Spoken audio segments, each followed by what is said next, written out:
So just going to tell my story about how we went to Kenya to see some sponsored children that we had. We had two that were not at Chumani, so a different school, but we were going to make a trip over while we were in Kenya. And then while we were at Chumani, we were doing a medical clinic, and my wife and I, we decided that we were probably going to pick up a third sponsored child.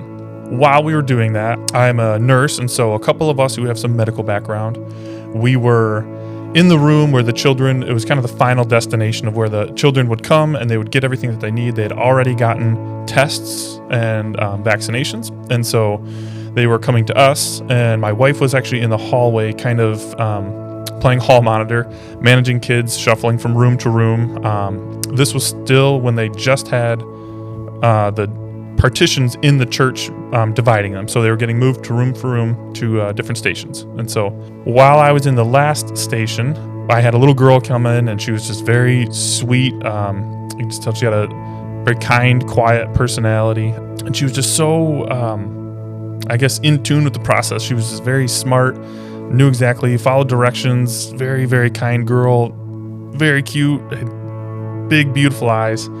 And so when she, of course, got to my chair, not any of the other people. So she was in my chair, and so I was kind of doing a little examination with her, and I just kind of felt called, like, this little girl is just something special about her. And I remember I actually took a picture of her because I knew we were going to potentially sponsor a third one. And they said, if you have a picture of a child, then the caseworker Faith, she can help match that child with the information. So I took a picture of her. And then we went on break for lunch, actually hot tea in Kenya. And as we were walking out to the break place, I told my wife, I think I found a little girl. She's very sweet. And she had a very similar story. I think I found a little girl. She's very sweet. I think we should sponsor her. And I said, okay, sounds good. I'll show you the picture of mine, and you tell me about yours, and we'll make a decision. Maybe you'll sponsor too. So kind of as we're sharing information, and as I showed the picture, we came to realize that it was the very same little girl. And so kind of had, as God works, kind of put her both on our hearts, and we just decided to sponsor her. And we've gotten a couple letters from her, got to send her gifts. We've written back a couple times. And so Sylvia, I know, has gone back to see her, and we're excited for maybe future opportunities to go see her again in upcoming trips. When you decide to sponsor a kid, it's $40 a month, which depending on finances, may be a little bit of a stretch, may not. But just having sponsored 3 children at this point, you get to see an immediate effect. You get to see the immediate effect of, while we're doing that medical clinic, there are children who have never seen any medical care ever.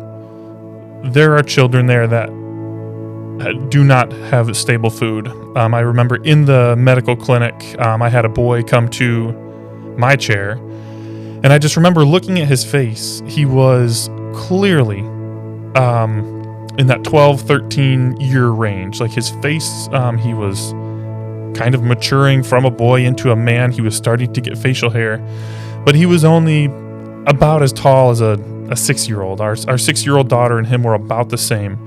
You could tell his features were not developed, and that was because he was malnourished when he was a young boy. And so you see those kids over there that are physical deformities because they've been malnourished their whole life. And now that boy has at least 2 meals a day through Mohi. And that happens through sponsorship. Healthcare happens through sponsorship. Gifts and interaction and letters and hope, that happens through sponsorship. And that's an effect that you get to see immediately, the food, but that's also an effect that gets lived out forever in eternity through your sponsorship.